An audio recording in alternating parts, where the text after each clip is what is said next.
Pastor Matt says to him, "I heard you took my goddaughter out on an excursion."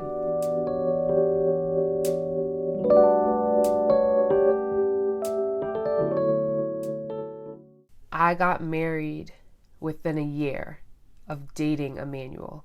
We didn't even date for a whole year before we got married. And so when I say, when you know, you know, when you know, you know, and God will confirm, He will give you confirmation. So it started in 2017.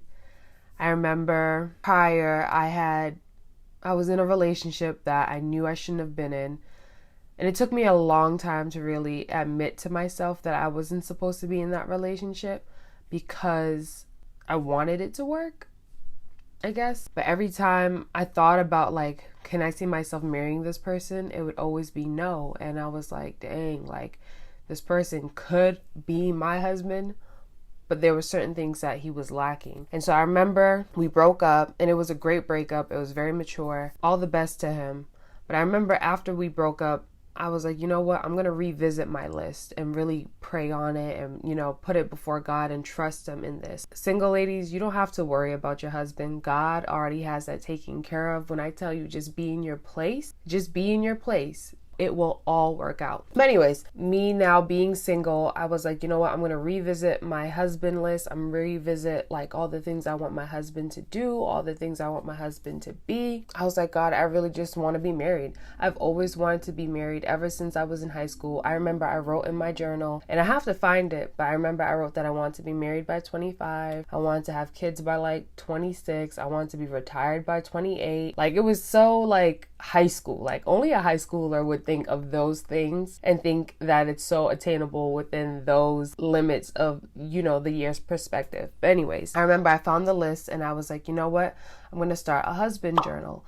And so I remember I had started writing inside of it. I revamped my list. I was like, okay, I want this, I want that, and then there were certain things that I wanted to put on my husband list that I was like, you know what? I don't want anyone to find this and then think I'm weird. So I didn't write it, but God knew my heart. And I'll share with you guys what it was later. I'm writing in my husband journal, and my husband journal was a place for me to go so I didn't return back to any past relationships or start relationships that I didn't want to be in because I knew it wouldn't have been good for me. I really wanted to just be single. I really wanted to just focus on myself. I really didn't want to be in another relationship if it wasn't the relationship that God wanted for me. And so I can tell you guys a little bit more about my relationships in another video on why I was at this place where I was like, you know what, I'm really good. I just want to be single. I started writing, poems. I started writing like journal entries like, I can't wait to meet you. Whenever I was feeling any type of way, I would just go into that journal and I would write.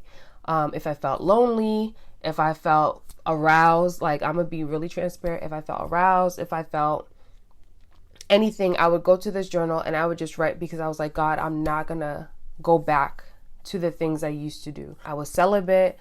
I was determined to become a wife because I knew that's what I knew that's what God had for me. I always knew I was going to be a wife and a mother. I would always go into this journal. And I remember one day I had two of my girlfriends come over, and we literally did a husband journal day. And I remember we all wrote our list and shared our list, and did different things, because we were all believing. We were all thinking like, guys, like, we're going to be married one day. Let's write, let's dedicate ourselves. Like, let's hold each other accountable so we don't fall, And I remember in May is when I met Emmanuel. It was a little bit before that. So I would see Emmanuel at the church, and at first I was like, who is this guy? So at Jubilee, there's these guys that are called armor bearers. And so armor bearers, basically, they're kind of like security for the pastor. And for those of you guys who may or may not know, Pastor Matt is my godfather, and so is Pastor Mona. She's my godmother. And so when I saw Emmanuel around Pastor Matt, I was like, wait, who's this guy? Like, because I normally know the armor bearers and serve on Sundays. So when I saw Emmanuel, I'm like, who is this guy? I remember always just feeling like he would stare at me. He'll deny it, but when I tell you this guy would stare at me at church, he would stare at me. And the only reason why I know he would stare at me is because I was staring right back at him. And I don't know if I had liked him. I thought he was attractive, but I didn't really think like, oh yeah, I want him, or oh yeah, he could be it. Nah, it was never like that. When I first saw him, I was like, I'm all set. A little bit later, I remember I got a, not Instagram, a Facebook message, and he messaged me saying, hey, are you from Guyana or something like that? And I remember thinking to myself, like, why does this guy want to know? Like, I don't know why, but I was just so like irritated when he like messaged me. I was like, because I never talked to anybody at the church. So I was like, So I was like, yeah, I'm from Guyana. And he was like, I recognize the pictures that you had on your Facebook because it was more like in the villages in Guyana. And I'm like, yeah, I'm Guyanese and I'm Trini. And that's when he shared with me that he was also from Guyana and Trinidad. And so I thought that was pretty cool. But I kind of left it like that. I didn't really entertain the conversation. I kind of like let it fizzle out because I was like, I don't care about you. I don't want to know you. I'm all set. And then I remember I would see him at church. It'd be cordial. I'd be like, oh, hi, like, you know what I mean, stuff like that. Not because I thought I was better than him, but I was in a place where I didn't even want to have like guy friends because I didn't want people to think anything, and I didn't even want to bring my mind to certain places. I just want to be committed to what was on my agenda in that season, which was paying attention to who I am, who I'm called to be, and, you know, keeping focused because I didn't want to get into another unhealthy, unproductive relationship. I remember we didn't talk, you know, I didn't say anything to him. Nothing.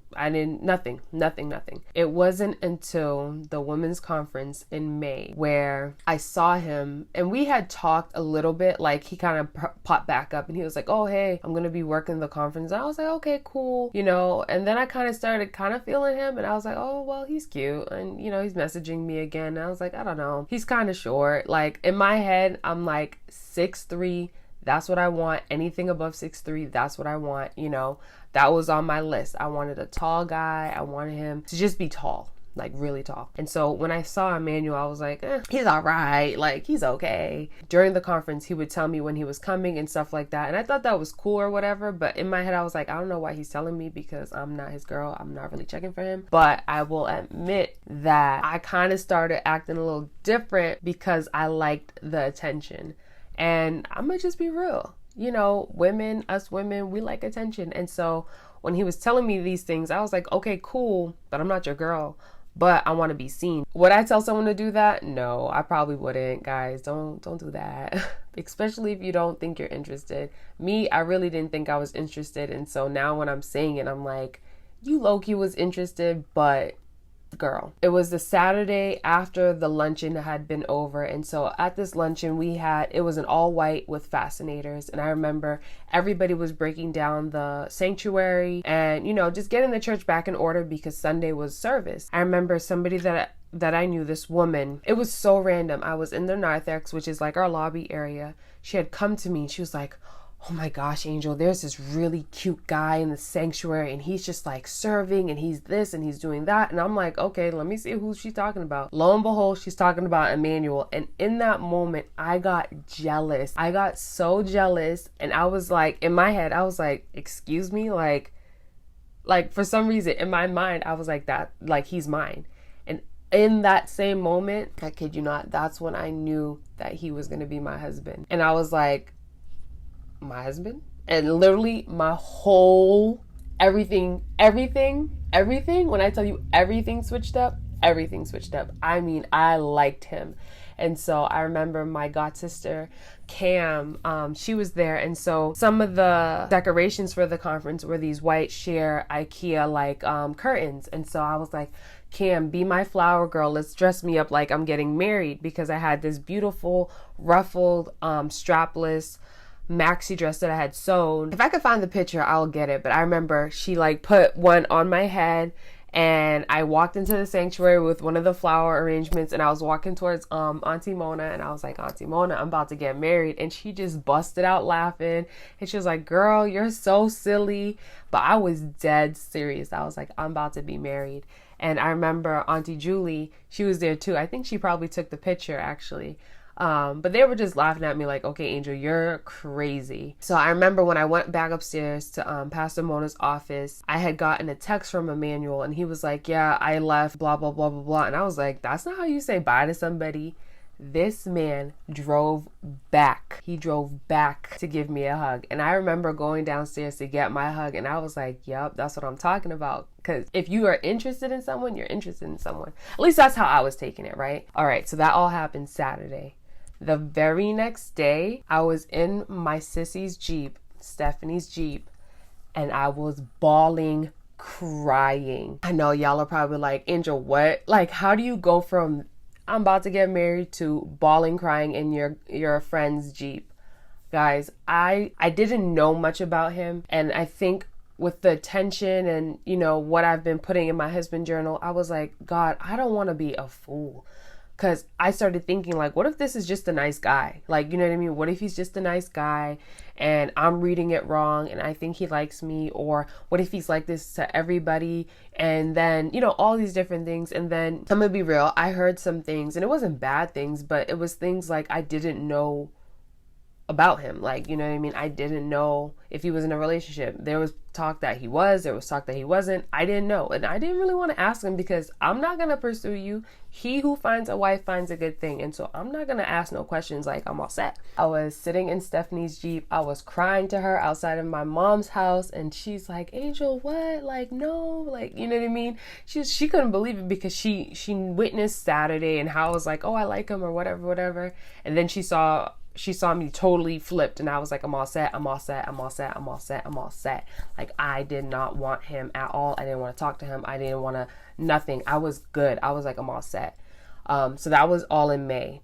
So we didn't talk at all. When I responded, I didn't leave room for a conversation. I was all set. When I tell you all set, I was all set. But in that time, I remember I kept writing in my journal. I kept doing what I was called to do. I kept staying in the place that I knew God had for me, which was, you know, just being obedient, just serving, just, you know, being a great friend to my girls. Now we enter in the end of October.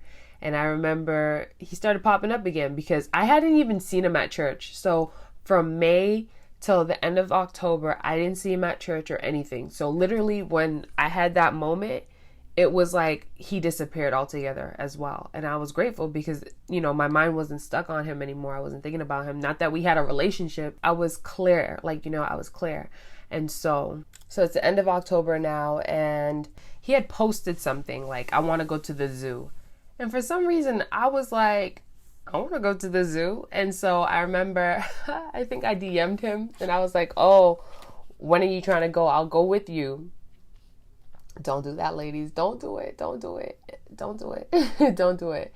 And I remember he replied and he said a date. And I guess it was the same date as our church's Harvest Festival, which is like how we celebrate, you know, the harvest because other people celebrate Halloween and we don't believe in Halloween. And so I was like, oh yeah, I could come. And he kept saying, are you sure? Because there's an event at the church and he knows that I work for the church and he knows I'm really involved in ministry. And so I'm like, yeah, I could go. And literally the day comes and I'm like, oh snap, I really can't go because I really have to be there at this event. And so I remember I didn't end up going, and I remember he texted me that same day and he was like, I understand if you can't come because of the event, blah blah blah blah blah, like really understanding. And I was like, dang. I really didn't think that one through. So I was like, okay, yeah, we'll rain check or something like that. And so we kind of started texting again. Not texting, it was more like Instagram Messenger and stuff like that. Now we're in November. It's November, I think it's November 7th. We had Ty Trebek come and perform. And so I remember this day was freezing cold, and I remember the only thing I wanted to do was be seen by him. And so because I'm staff, I had to help set up, you know, certain green rooms and certain spaces for our speakers and our guests and stuff like that for this event. I remember I was working in the back with one of my coworkers, and she was like, ooh, and I'm like, girl, stop. Like, you know what I mean? Like, chill out. And I just remember I kept going outside to someone's car, and I kept running out with my little heels and running back inside, and he would be the one to open the door for me because, you know, he's manning that door. So I just kept doing that, all stupid, being all cold. And he kept saying that to me. He was like, you're crazy. Like, it's cold outside. And I'm like, yeah, but I got to do this, and, whatever. And so I remember that's around the time when we were like more like social with each other in person too. So like he would talk trash about me. He'd be like, oh, you don't really serve, blah, blah, blah. Like, you know how when people kind of like bully you to be cute? That's kind of like what he was doing. After, when the speaker did come, he was now in the sanctuary. And I remember I was in the sanctuary, and I was, grabbing things and like recording, taking pictures, different little things like that. Just enjoying the concert, really, honestly. And I remember in that moment, I thought to myself, like, I really do like this guy, and I don't want to not, see what it is, because it came back up, and I'm thinking about how I felt like, okay, yeah, this is my husband. Like, God told me this is going to be my husband, And so I remember talking to my godmother, and I was like, okay, Auntie Mo, I like him. Because I had told her I liked him in May, and that's why she thought it was crazy also. And so when I saw him in November, I was like, I really do like him. I talked to her. I was like, Auntie Mona, I like him. What should I do? And then I told her like our backstory and how I kind of left him on red and stuff like that. And she was like, well, Angel, you already made yourself look like you're unavailable. You already made yourself look like you're not interested. And I was like, oh my gosh, dang, like you're right, because that's what I was doing, because I didn't want to be in a relationship that I didn't think was from God. She was like, I don't know, you're going to have to, be available. You know what I mean? You're going to have to, be open. And I was like, okay. At the same time, when I was telling her that I was interested in him, I was also thinking like, well, he's still not certain things on my list. And so I remember we had left, me and Pastor Mona, and I think a couple other women left to go to this conference out in Sturbridge, Massachusetts. And I remember me and Emmanuel were still, like messaging each other and stuff like that. And I remember I was talking to Auntie Mona, and then, I shared with her the list, and she's like, Angel, you don't even wear heels like that anymore. You don't even blah, blah, blah. Like, height is so stupid. Not stupid, but she was like, height is like one of those things that you could really just kind of get by. And I remember we were sitting in service, and the pastor that was speaking started talking about shallowness. And I will never forget, and me and her, we laugh about it all the time. Pastor Mona turned around and she said, yep, you're shallow. And I was like, oh, no, she didn't. She was like, yep, you're shallow. And I was like, no, I'm not. And she was like, yeah, you are. She was like, because you're gonna kind of like dismiss this guy because of his height, but he's pretty much everything else on your list. And I remember thinking to myself, like, okay, but I want someone tall. And she was like, Angel, he is taller than you, so you do get what you want. He is tall. And so I remember she said this. She was like, now, what if he was like 6'3", and then he gets in a car accident, and now he's in a wheelchair for the rest of his life? Would you still love him? And I was like, dang, that's real. Because I would still love my husband if he was to get in a car accident, and God forbid he was in a wheelchair. So when she said that, I was like, wow, like that's so true. You never know, because the body, that's just flesh, but it's the heart, it's the inner, the inner parts of one person. So I was like, okay, I'm not shallow, so I'll talk to him or whatever. I'll see where it goes. And I remember we just kept talking ever since that day in November, like nonstop. So we were always talking. And I remember towards the middle to beginning of December, he had to be honest with me. He was like, yeah, I'm gonna have to slow down because I got out of a relationship not too long ago, and I just don't want to feel like I'm just jumping in and out of stuff. And I totally understood, because I was like, I don't want to be no rebound chick. Like, I want to be someone's wife. So I remember I was like, yeah, I respect that. I understand. We could just be friends. And for me, when I said we could be friends, I'm like, yeah, I'm not going to talk to you unless you know what you want to do, because I'm not going to be waiting around for somebody, because I'm already waiting for my husband. Okay. And so I remember after that, we had went on a date. I'm going to put air quotes because it really wasn't a date. But it was a date. I went to go see the Christmas tree lighting in downtown Crossing, and I remember he had some on the call he had some calls that he had to do for work while he was out, so that's why I kind of didn't see it as a date, but it was fine. We went to downtown Boston. We saw the tree. I remember before I went on this date, I was talking to Pastor Mona, and she was like, okay, what if he does this? What if you do that? What if this? What if that? And then I remember in my head, I was so nervous, and like her asking me those questions, even though I've been on like dates and stuff like that, I don't know, I was really nervous. But her asking me those questions were really helpful, because I'm like, what if he does do that? What will I do? You know what I mean? Like, I remember she even asked something like, what if his hands are ashy? And I remember I busted out laughing like, girl, only you would ask something like that. Like, what if? We went on this little date, and I remember, you know, it was straight. It was fine. We didn't do anything. You know, he was really respectful, and that was it. That happened on a Thursday. Remember, I went to work on Friday. I think that happened on a Thursday. I feel like it did, because I believe the next day, which was a Friday, I was at the church, and I remember I was in PM's office, and Pastor Matt came to the office, and he was like, hey, Angel, what's going on? Blah, blah, blah. What's going on? Blah, blah, blah. And so I told him, you know, that I went on this like date. And so I remember he was like, what? He was like, excuse me? And I was like, what? Like, what's the problem? Like, you know, it's nothing. We're just friends. You know, and obviously Auntie Mona was like, yeah, like, relax. Like, she was like, it's like, she's okay. Like, you know what I mean? He's a good guy.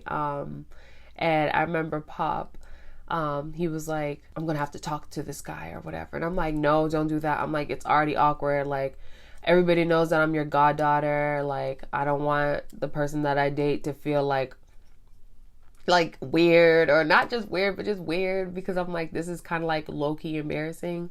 But I understand, because there were certain things I went through, and they were there for it, and they don't want anyone to play around, because nobody has time for that. And so I remember I was like, Pop, no. And I remember he said, okay, we'll go at your pace or whatever. And so I'm like, okay, word. So that Sunday, I was in Boston, and Emmanuel, like I said, I didn't see him at church, because we have 2 locations. So he would serve at Stoughton's location, because that's closer to where he was living. Pastor Matt says to him, I heard you took my goddaughter out on an excursion. I then get a text message from Emmanuel, and he was like, you told Pastor Matt I took you out on an excursion? And my stomach started to roll, because this is what I didn't want to happen, you see. And so I remember I was like, oh my gosh. And at this moment when he texted me, Pastor Matt had already left Jubilee Stoughton. He was just coming to arrive on stage. So there's certain things that, you know, armor bearers have to do at the end of service so it could prepare into the next one. And so I got his text late, like a while after from when Pastor Matt asked him. So at this point, Pastor Matt's now walking on stage. And so when I got the text, I see Pastor Matt walking on stage, and I'm like, what? Like, are you serious? And so I'm like, I'm so sorry, Emmanuel. Like, I didn't think he was gonna, you know, do that. And he was like, no, it's okay. Like, I totally understand. Like, you're their goddaughter. And I was like, okay, word. So I really appreciated that he was understanding, but I was mad embarrassed. Like, are you kidding me? Like, really? Fast forward. I guess Pastor Matt has a conversation with Emmanuel, like, hey, what are your intentions? Like, but he just wants to know his intentions or something like that. I don't know the actual like conversation. I just know that they had a conversation. That was like the middle of December. We had a church gala, and at the gala, I remember we took our very first picture. Mind you, we're not talking, we're not dating, we're just friends. And I remember Stephanie, she's my girl, man. She's my hitter, my sissy. I love her. She was my wing woman, because I was like, I don't want to be stuck with him by myself, because I don't want to look away. I didn't want to, you know, just do anything stupid either. Like, so I had her with me, and she was there with me. And I remember I went to the back with him, and he was like, oh, let's go take a picture. And so we went out to like the lobby area at the place that we were at to take the photo. And I remember this guy who serves in ministry, and him and his wife serve in ministry, took the picture. And I remember this other guy that I work with, he came up, and he was like, what? Angel what? Because he knew since I was like younger. He was like, Angel what? Like, this is dope. This is dope. And in my head, I'm like, guys, like, don't make it seem like that, because it's really not that. But in my head, I'm like, I kind of like that. Like, you know what I mean? I kind of want that to be what it is. And so a little bit after that, I remember it was December 29th. Emmanuel, how did we do this? But I remember we went to the library because my brother was coming to pick me up so I could go to IKEA or something like that. I can't remember all of it right now, but I remember we were at the library. And I remember Manny, basically, there was this song.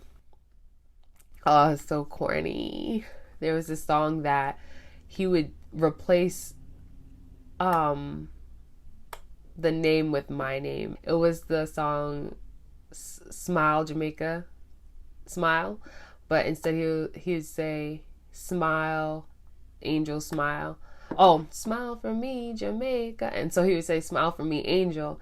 And so, you know, y'all play the song and y'all hear the lyrics. And so I remember when he would sing this song or send it to me or whatever, I was like, yo, he likes me. Like, he likes me.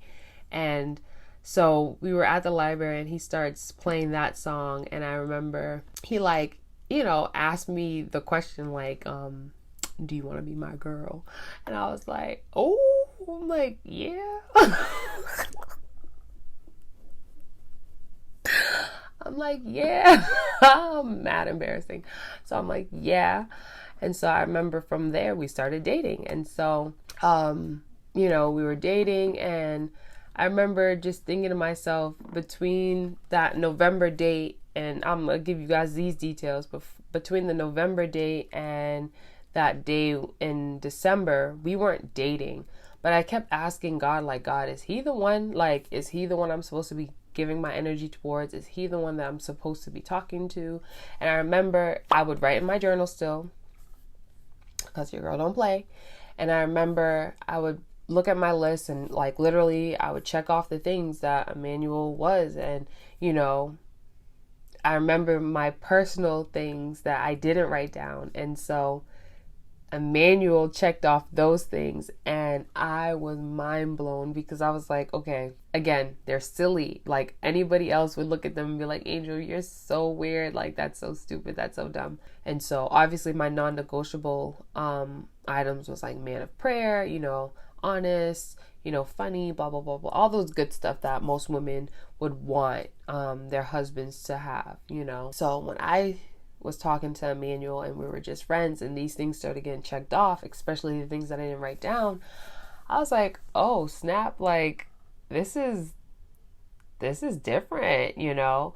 And there was a day where I remember I was like, okay, I'm gonna keep it in prayer. And I remember this was a season of Kislev. And so if you're someone that I send this message that Pastor Mona spoke about Kislev is the season, okay? It's one of the months in the Hebrew calendar. I'll go into it another time. But basically during this season, I was running around left and right saying, I'm getting married. And everybody thought I was crazy. But I was like, no, I know I'm getting married, because in that month you have to say what you believe God is going to do for you. And I just kept saying, I'm going to be married. And I remember I said, God, I don't want to waste no time. Like, if Emmanuel's the one, please confirm it. And I remember even with those confirmations that I had, like, knowing that God said that was going to be my husband, knowing that he checked off all those things in the list, I still was like, I just want to know. Like, I just want to know that I know, because I didn't want to be uncertain, you know. I was in other relationships where I was like, oh, maybe, you know. I wanted to know, like, God, this is the guy that you have for me. And so I'm sorry, guys, that this is a long video, but like, comment, subscribe if you're feeling it. But anywho, so I remember in this husband journal, I was like, I'm not. Actually, let me go grab the husband journal so you guys can kind of see it. So this was the first original husband journal. It's literally just a journal from TJ Maxx or Marshall's, like one of those places. And I will show you guys how it looks. I started it, you know, I'd write, and I didn't write all the time. I just wrote here and there, you know, different things like that. And so let's see if my list is in this one. The original list. I think I moved it. So, oh no, here it is. Ah! I'll show you guys the check marks. Those were the check marks that I checked off. Oh, there's some that I didn't even check off because he definitely is my flirt. He's definitely committed and honest. He is humble. Did he give me flowers on the first 3 dates? I can't remember, so I don't really want to check that. He is protective. He does sing with me. He does hold my hand. Oh, my baby. He does love me. I can't say that one out loud. Amen. And we don't have kids yet, but I know he's going to be a great father. So good and excellent with money. Check, check, check. He is spontaneous. He is a prayer warrior. But yeah, so that was my list. And that was in 2017 that I rewrote it in this journal. So I remember I was saying to myself, like, God, I don't want to write Emmanuel's name in this journal and he's not my husband, and then I have to rip the page out. And so I remember I was like, oh God, come on, like, don't do this to me. And I remember, oh, I'm so embarrassed, but I'm so grateful. So I literally said, God, I didn't want to write any man's name in this journal, and if I was wrong, I would be embarrassed because then I have to rip the page out. And I'm like, no. So, and I don't know if it's going to show, but anyways, November 20th, 2017, I wrote, and the title was, I'm just going to say it. And I wrote, Emmanuel Light, you are my husband. At first, I was afraid to write your name in this journal because I was afraid of being wrong, but I trust God. And then I continued to write. That night when I went to sleep, that night when I went to sleep, I had a dream, and God confirmed it for me that Emmanuel was going to be my husband. And I remember I woke up the next day. Let me see if I wrote what I wrote the next day. I remember I woke up the next day. I woke up the next day and I wrote, oh my God, I even wrote so I haven't looked at these ever since I wrote them. And so I wrote that God confirmed it. And so this is so beautiful. So I wrote that, God confirmed it. And I wrote other things inside of this journal also with people that would come up to me and be like, are you guys talking? And, stuff like that. And just God is so good, guys. God is so good. But anyway, so that was my first official husband journal. This was the original. I didn't keep this one as the one I wrote in because I wanted this to be a gift I gave Emmanuel on our wedding date. And so I wanted it to look really nice. And I didn't like how this looked anymore. I just didn't like how it looked. So I literally started to rewrite everything. That's when I started having like really nice handwriting in it and like made sure it was really nice. And so I even did a vision board inside of my husband journal. But yeah, I'll go into more details about this husband journal. So anyways, in November, I also shared with Auntie Mona and Kim Ayala about me getting married to Emmanuel, and I knew he was going to be my husband because, again, remember, this is the season of Kislev. I'm running around. I'm telling everybody I'm getting married. Pastor Matt at this point was like, Angel, you need to stop because Emmanuel's going to think you're crazy and you need to relax because this is kind of crazy. But I was like, I'm getting married. I remember me and Pastor Mona was like dancing in her dining room, singing that I was getting married because she was like believing with me. Even Stephanie, we were all believing. But I have to say this, when I wasn't feeling Emmanuel, Stephanie was the one that kept saying, that's your husband, that's your husband, that's your husband. And I remember I would literally want to rip her head off like, girl, you need to stop saying that. But look who's married to Emmanuel. Yes, shout out to Stephanie for always being his number one supporter. But anyway, so I had this journal. I wrote everything in it. And on our wedding night, I gave it to him and I told him how I've been praying for him. I've been praying for our future and all that good stuff. So anyway, so we start dating.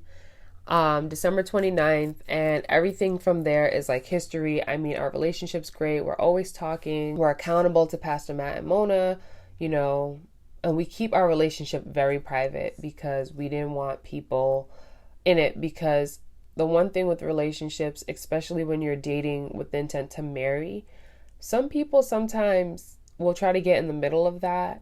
Some people will try to, you know, break it apart. Some people don't even work out. So like if me and Emmanuel didn't work out, I didn't want to be in the public eye where people knew that we dated, and then God forbid that prevented somebody else from, you know, being his girlfriend to potentially be his wife, you know, because women are like that. Like, oh, I'm not going to date him because he dated so and so, but it's like, whoa, like if it didn't work out between them, clearly that wasn't the one. But to each their own. I'm not here to judge. But anyway, so we kept our relationship private, and only a few people knew, people that were covering us, people who we trusted, but not a lot of people were involved in our relationship while we were recording, because we wanted to make sure it was covered and that we were certain that, you know, we were each other's to-be spouse. When it started getting really serious, I would start posting pictures of me and Emmanuel, but I would always keep his face covered because I didn't want people in my business at all. I didn't want anyone to come and mess it up, you know. So, but I also wanted people to know that I'm all set. I'm off the market. And so we are now in August. And I remember I went to the beach with Chef Patricia. She's my girl. I love her. Chef Patricia and my mom. And I remember we were in the ocean, and, you know, she knew about our relationship. And I remember, you know, just like everybody else, she would say the same thing, like, oh, you guys are going to get married. You guys are going to get married. Because everybody knew that was what I kept saying. I kept saying I was getting married because I knew I was going to get married, to Emmanuel, especially that. And so I remember we were in the ocean. She was like, when do you think you're going to get married? I mean, not married. When do you think he's going to ask the question? I'm like, I hope it's before the end of September. Like, and she was like, yeah, it's going to be before the end of September, because I had thought originally that he was going to propose to me on my birthday. And if not my birthday, it was going to be 6 months into our relationship, because I went by the whole thing of, you know, if this person's going to be your spouse within the first 6 months. Like, I don't know about y'all, but any relationship I was ever in, I always knew if I was supposed to be in that relationship or not. And I chose to either stay or leave. And so that being said, I remember, yeah, it's either within the first 6 months of dating or on my birthday, he was going to propose. So it didn't happen any of those times. So I was like, oh my gosh, like, dang, is he ever going to ask? But not really, because I was okay with the process of courting. Me and Chef were in the water. She's like, yeah, he's going to ask before the end of September. I'm like, yeah, he's going to ask before the end of September. And so this was like the end of August. I think this was the last day of August, actually. The next day, we were to go to Martha's Vineyard to meet with Pastor Matt and Mona, just to talk about, you know, how we're doing courting, how's everything going, like, you know, just all like the check-in stuff. That's how I took it. And I also knew like the vineyard for me is just a place that I go to relax, because my first time going to the vineyard was with Pastor Matt and Mona. And so when I'm there, I'm just like them. I'm on vacation. I don't want to do anything. I just want to be on vacation. But I remember Emmanuel was like, oh, we could take photos out in the vineyard, like, you know, and I was like, okay, sure. Like, you know, so we get to the vineyard. My mom comes with us because she's never been. So I was like, okay, that's fine, because I think Pastor Mona was like, we're going to celebrate Kim's birthday on the beach. And I was like, sure, you know, Mom, you could come, you could bring something, you could cook something, whatever. And so my mom's like, oh, I'm excited. I've never been to the vineyard. I'm like, oh yeah, it's going to be great. So we're in the ferry, you know, Emmanuel drives us, we get in the ferry, we're at the vineyard. We tell my mom to meet up with Pastor Mona. And Pastor Mona comes, picks her up, and, you know, we go and we meet with Pop, because it's, you know, obviously it's just a private meeting. My mom doesn't have to be there. And so we're talking, you know, Pastor Matt's talking to us, we're counseling, blah, blah, blah, blah. And so he's like, oh, let's go to the beach now, so we could do Kim's birthday thing. And I'm like, okay, word. And so I'm thinking at this point, like, we're not going to take any pictures. So I know that once we walk over to the beach, there won't be any place to change. So I'm like, oh, I could just change in the bathroom. And so as we're walking to the beach, Emmanuel's like, no, don't change. Like, we're going to take pictures. Like, just, stay in your outfit or whatever. And I'm like, okay. And so we get to the beach and I see everybody setting up. And then my mom's like, you guys go for a walk. And I'm like, what? Like, why are you being weird or whatever? She pulls me and she was like, I want to talk to you or something like that. And so we talk and she's like, oh, I wish your brother and sister was here. I miss your dad, just having to talk. And I'm like, oh, Mom, it's okay. Like, you know what I mean? Because in my head, I'm like, oh, my mom's just being emotional. Like, this is her first time in the vineyard. She's missing my brother and sister. Like, moms, like, they just be like that. And so, and I totally understood that she was missing my dad too. So I was like, yeah, Mom, it's okay. Like, you know what I mean?